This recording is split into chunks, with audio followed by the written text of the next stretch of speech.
وذكر فإن الذكرى تنفع المؤمنين. السلام عليكم ورحمة الله وبركاته. الحمد لله رب العالمين والصلاة والسلام على رسوله الأمين وعلى آله وصحبه أجمعين. أما بعد, and thank you for joining us for Signs of the Hour. If you remember yesterday, we were speaking about Ya'juj and Ma'juj, and we began early on. We weren't speaking about the emergence of Ya'juj and Ma'juj at the time of Isa ibn Maryam alayhi salam. We were talking about when the early days when Dhul Qarnayn trapped Ya'juj and Ma'juj. And if you remember, we said that Dhul Qarnayn was a righteous king. We know his story as a result of the kuffar of Quraysh they reached out to the Jews trying to get some difficult questions to ask the Prophet ﷺ just to stump him, just for the sake of stumping him. And Nabi ﷺ, basically the answer came in the form of Surah Al-Kahf, a great surah that every Muslim is encouraged to recite every single Friday. I always tell people, if the Quraysh, and by the way, they go to Medina, right? They go to the Jews of Medina. And that's like, a journey. And if they knew that as a result of this journey, we're going to get a surah that until the Day of Judgment will be recited by, millions of Muslims every Friday, they would have probably not gone on that journey. But, they plan, they think they know what's going on, and Allah subhanahu wa ta'ala, of course, is the best of all planners. So we mentioned Dhul Qarnayn and a righteous king, and then the Qur'an mentions that it's going to mention some of his stories. قُلْ سَأَتْلُ عَلَيْكُمْ مِنْهُ ذِكْرًا. Some of his story, and that's why the story doesn't start from the beginning, but it starts kind of from the middle, and we went with him on 3 journeys. The first one was a journey to the west, and then there was a journey to the east, or could have been the northeast, or very high up north, and then a third journey close to that area as well, where he found a people لا يكادون يفقهون شيئا, a people that could barely understand, he could barely communicate with them. And that's where we stopped, right? But we mentioned that حتى إذا بلغ بين السدين. We explained why Allah subhanahu wa ta'ala specifically said Saddain. We said just from these words we understand that it is now once he closes off this area, it'll be like a dam. There's absolutely no other way out. And if it just said Jabalain, there would be a way out. But a sad is a dam in Arabic. So this is completely sealed off. Now, good, I'm trying to pick up exactly where we left off here. Yeah. So these people who could barely communicate, what did they finally, by the way, some explanations and narration, some tafsir say that their language was so rare that it took them a long time to find a translator that spoke their language. And that translator himself, his language was so rare that it took a while to find a translator that spoke his language. Some mentioned that there were 100 translators between Dhul Qarnayn and these people. So he said, hello, it's translated into 100 languages, then finally it comes back. But these are not that strong, the narration. The point is that it was difficult to communicate with them. Alright? So, what did they say? Verse 94. قَالُوا يَا ذَا الْقَرْنَيْنِ. They said, O Dhul Qarnayn, إِنَّ يَأْجُوجَ وَمَأْجُوجَ مُفْسِدُونَ فِي الْأَرْضِ. Indeed, Ya'juj and Ma'juj are great corrupters in the land. They wreak havoc and create a lot of problems. فَهَلْ نَجْعَلُ لَكَ خَرَجًا. So can we assign some money for you عَلَى أَن تَجْعَلَ بَيْنَنَا وَبَيْنَهُمْ سَدًّا, that you put a barrier between us and them. Alright? Now, so who are Ya'juj and Ma'juj? What are they talking about? Who are these people? Now we've got choices. They're either angels, or they're jinn, or they're human beings. Or someone says, what if they're a fourth kind? Alright? Now, what on earth does that mean? What is a fourth kind? Have you ever heard of a fourth kind? No. So if you've never heard of a fourth kind, and you don't have evidence to a fourth kind, then why should we consider it? Right? Doesn't make any sense. Some people now, they think that because it's issues of the unseen, you can get super creative and say whatever you want. Oh, it's not jinn or humans or angels, it's something else. We've never heard of something else. Why would it be something else then? It's like less probable. Or because it's the unseen, we can make up whatever we want. Oh, these will be microchips inserted into people. or these Ya'juj and Ma'juj will be aliens from outer space, or there will be zombies, or there will be mish'ar. So it's not a green light to just be creative and be cute and say whatever you want. That's not the point of this. All right. So because there is no such thing, we're not going to consider a fourth kind. Now, therefore, it has to be one of these three. As for angels, there's no way, right? There is no way that they're angels. In Islam, we don't have the concept of fallen angels like Christians do. And what's a fallen angel? He's an angel who was good, and then for whatever reason, he becomes bad. Wires cross, kida, and he becomes bad, and he comes down and starts being a devil and being evil. The angels, لا يعصون الله ما أمرهم. In the Qur'an, Allah says that they do not disobey when He commands them. So they can never disobey Allah subhanahu wa ta'ala. They can never turn bad. They're always righteous and pure beings. So there's no way that it's an angel or there are a bunch of angels. Why would angels be on earth? Why would they be wreaking havoc? Why would they come out and kill people? That's completely out of the question. What if they said, okay, Ya'juj and Ma'juj are from the jinn? And our answer again is absolutely no way. Why not? Well, we have a lot of evidence and a lot of arguments that would indicate there's no way they would be from the jinn. Number one, and Nabi Sallallahu Alaihi Wasallam described later on that they will have weapons. Yeah? The hadith says, يستوقد المؤمنون المؤمن من رماح. The hadith says that the يستوقد, the believers will use it as a fuel, وقود يعني, they'll use it as a fuel, من رماحهم, for years from their spears. So from the wood from their spears, the believers will use it for fuel for years. We're actually coming to the narration in a bit. I can't remember it exactly right now. But point is, they have weapons. And jinn, why would they need weapons? And they've got the strongest weapon, they're invisible. You know, like if you could turn invisible, would you need a weapon to beat someone up, for example? Yeah, you're invisible, they can't get you. That's one. Number two, the Prophet ﷺ described that when they emerge, they will drink all of the lake of Tabariya. That's proof that they can't be jinn. Why? Because jinn, they actually share our food and our drink. But does it physically decrease? When is the last time you left a cup of water? Then you went to get something, you came back and it was halfway done. You're like, oh, that jinn must be thirsty today. If they drink from it, you would never sense that. You would never see it physically decrease. But the lake of Tabariya physically decreases. Can they be jinn? And the answer is no way. Next argument. You do not stop the jinn with a wall. It's just simple logic, right? You don't stop the jinn with a wall. So Dhul Qarnayn built this dam, this barrier, and that stopped the jinn. You don't stop the jinn. And they have access not just to buildings but to you. As the Prophet ﷺ said, يَجْرِ مِن بَنِي آدَمْ مَجْرَ الدَّمِ. He can travel just like blood coursing through your veins.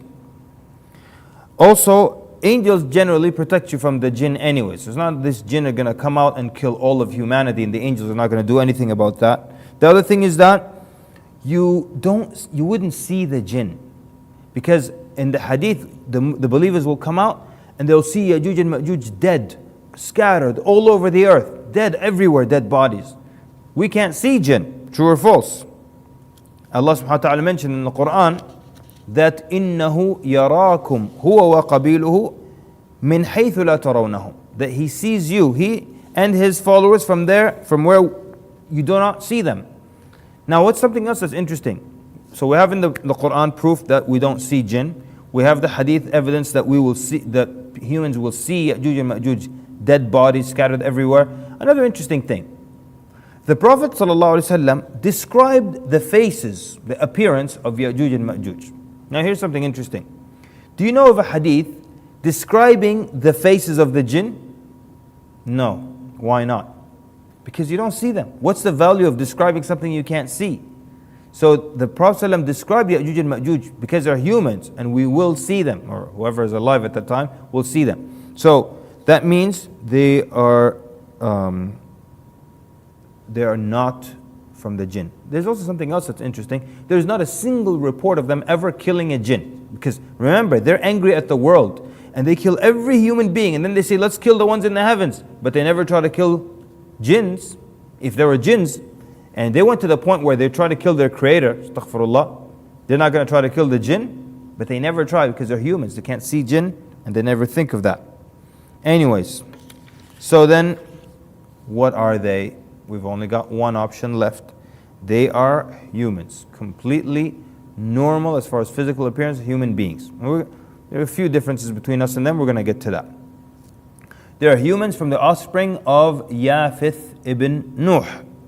Because Nuh, as we mentioned many times before, is known by the scholars as Adam al-Thani, the second Adam. And Allah subhanahu wa ta'ala mentions in the Qur'an, ذُرِّيَّةَ مَنْ حَمَلْنَا مَعَ نُوحٍ, the offspring of those we carried, meaning on the ark, with Nuh. Because if everyone on earth drowns, and then everyone else comes from the offspring of Nuh, then he is the second Adam in that sense. So, and then some reports, some scholars mention that the other believers couldn't have children. They all became sterile out of fear of the experience and the flood. So only through the offspring of Nuh alayhi salam did the people continue on the earth. The point is that the children of Nuh alayhi salam, they were Ham and Sam and Yafith and Canaan. Canaan is widely believed to be the one that drowned during the flood. So we've got Ham and we've got Sam, from which the Arabs and the Jews, those who were Semitic, came. And then we said Canaan is the one drowned, and then Yafith, from which came Ya'juj and Ma'juj. Or maybe it's not necessarily that Ya'juj and Ma'juj themselves, but the Turk type of people.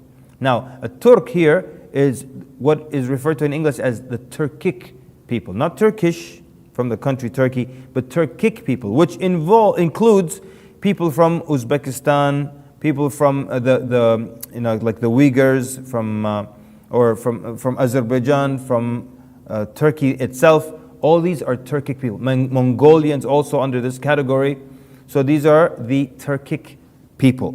Now, what's something interesting about the etymology of the word Turk is that some scholars believe they got that name لأنهم تُرِكُوا. Turiku, what does Turiku mean? Yani tatruk or Turiku means they were left behind or left outside of something. So they were the same type and same race of people as Ya'juj and Ma'juj. Dhul Qarnayn comes and traps Ya'juj and Ma'juj behind the barrier, and the rest were left, Turiku, left outside of the barrier.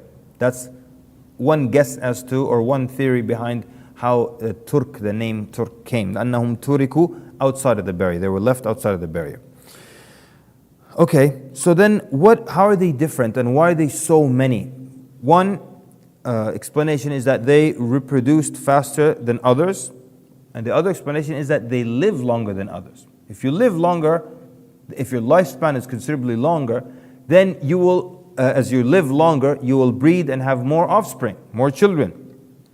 There's a narration from Ibn Umar radiallahu anhuma, إن الرجل من يأجوج ومأجوج ليعمر حتى يرى ألفا من أحفاده. In another narration, ألفا من ذريته. So it says, indeed a man from Ya'juj and Ma'juj will live so long that he will see 1,000 from his grandchildren. Another narration, 1,000 from his offspring. Now, so if they live long enough to see 1,000 grandchildren, that's incredible. Or 1,000 of their own offspring, that's huge. Now, Ibn Hibban, rahimahullah, he says that these ahadith, a lot of them are weak, but some of them have some form of strength or so. There's another one narrated, and it's attributed to Ibn Mas'ud. He says, or it's mentioned, إن يأجوج ومأجوج أقل ما يترك أحدهم يعني the least one of them will leave behind لصلبه ألفا من الذرية. The least one of them will leave behind will be 1,000 offspring. So if each one leaves 1,000 children before dying, you see how their numbers can get so huge. All right. So that's what I was talking about when I said there is a difference between us and them. Now, as far as any other physical difference, they're all based upon weak narrations. Okay? And these are all weak. But one description says their ears are so large that if they came to sleep, they would spread one ear like on like a blanket, as a mattress type thing. They would spread one ear on the ground and then cover themselves with the other ear. Ear هو ولا شراع يا أخي? Is it are these ears or sails that they would put one down on the ground and then cover themselves with the other one? Weak. They attribute to Ibn Abbas different narrations mentioning them being of different sizes, small sizes, a handspan, 2 handspans, 3 handspans. This is a handspan. So they're this big, or this big, or this big. These are all false narrations. If they were this big, and even this big, that's nothing. Like they couldn't kill anyone on earth. You'd be walking to the market, come back from the grocery store trying to put your groceries in your car, and millions of Ya'juj and Ma'juj all over the parking lot. And you just kick them, get out of my way. They're this big, what are they going to do? So they're not authentic. That they have fangs, not authentic. Claws, not authentic. They have thick hair that protects them from the heat and from the cold, also not true. All strange but not authentic.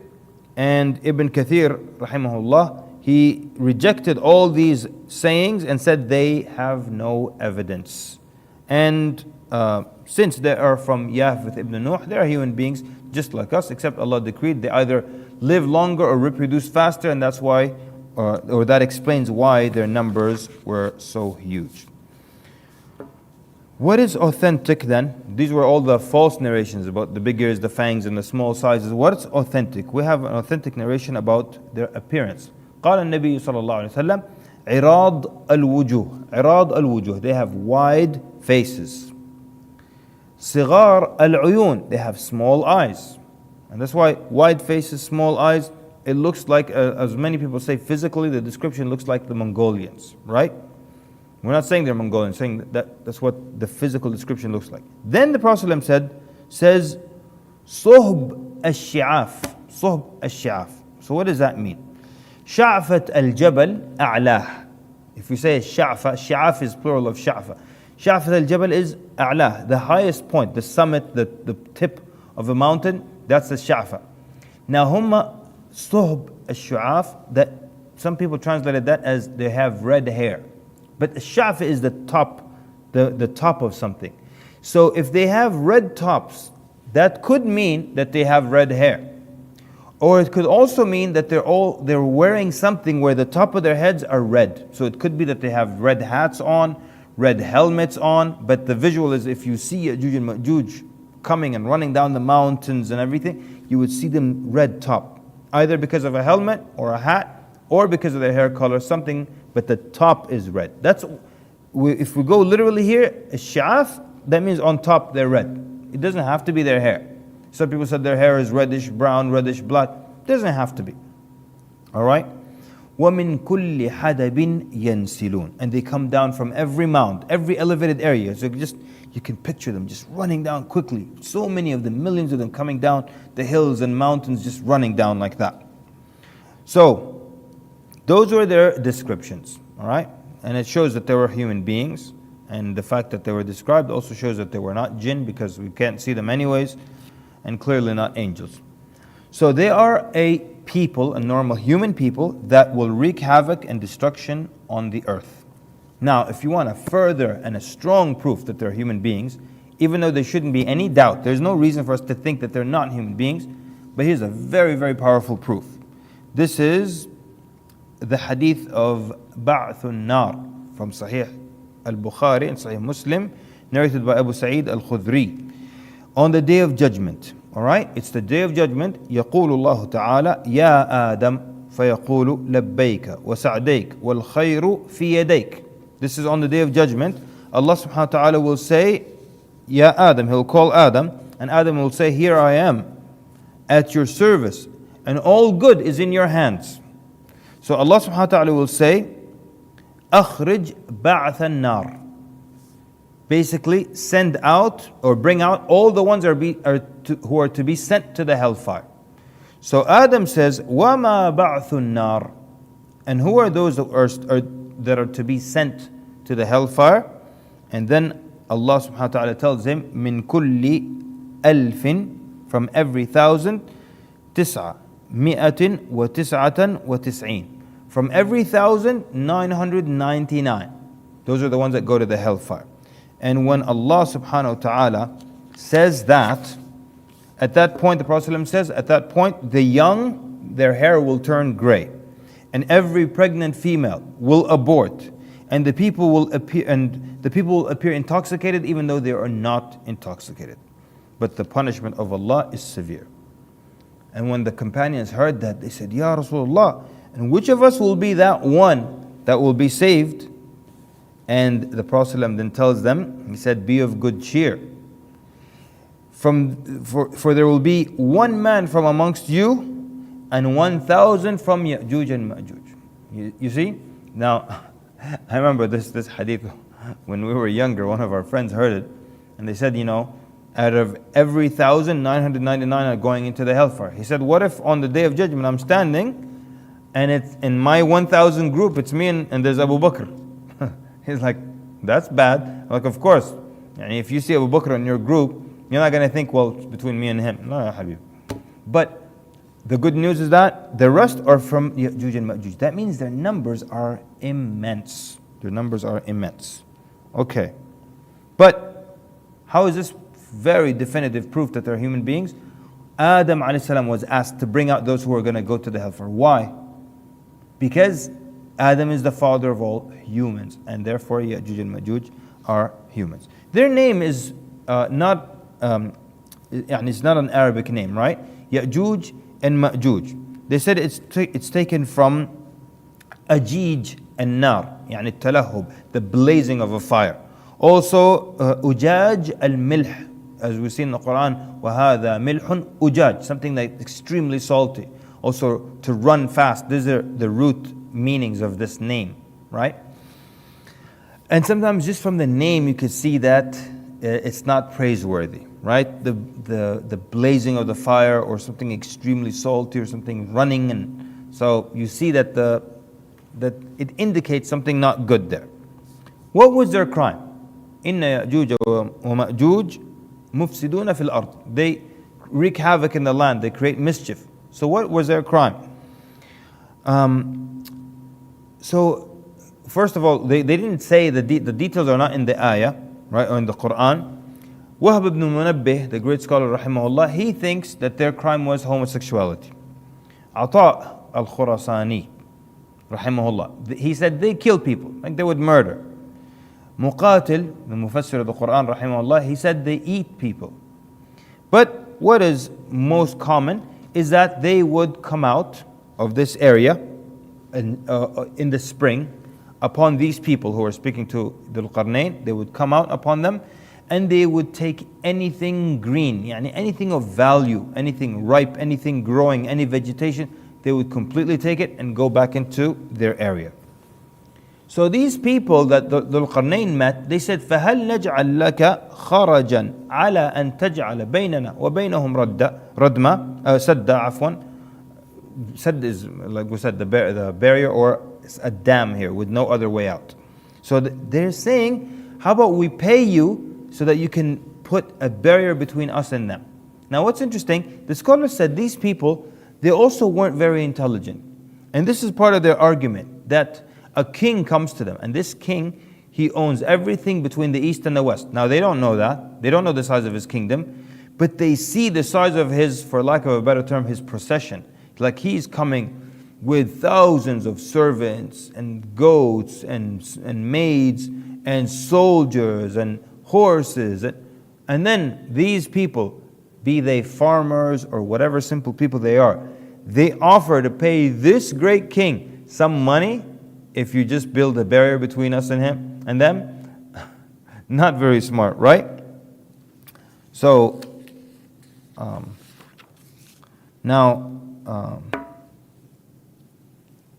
so what happened? So then he begins to build, right, the barrier with them or for them. And what's interesting is that he asks them, he says, I don't need your money, but he asked them to assist, all right?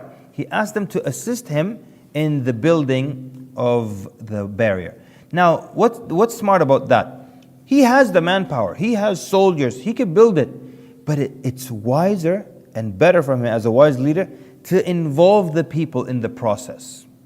And that's why sometimes, the government or those who are in power, they have the ability. Like for example, they'll say, we want the citizens to donate to, the poor, or in Palestine, or, whatever, so many places now afflicted, right? We want to donate for Syria or for Iraq. We want the population to come out and give donations. And we're trying to, let's just make up a number here, we're trying to raise 10 million. So then the people of the nation will be like, the government doesn't have 10 million? What, every time they need something they call on us, you give the 10 million? No, there's good to involve the population like that. Instead of just writing that check, it's good for people to pay, it's good for people to feel like they're part of the ummah, that they're doing something. So it's wiser here. And he has the manpower, he could have had them do it, but he said, no, but help me physically. And then he began to demand certain things, or ask for certain things. And we're going to talk about that more next time, because we're almost out of time here, and if we start the construction, we're not really going to finish it.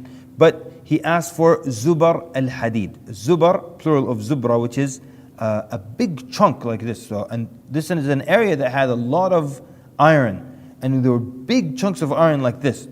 So he gets that, piles that up, and then they light that, and then they melt it.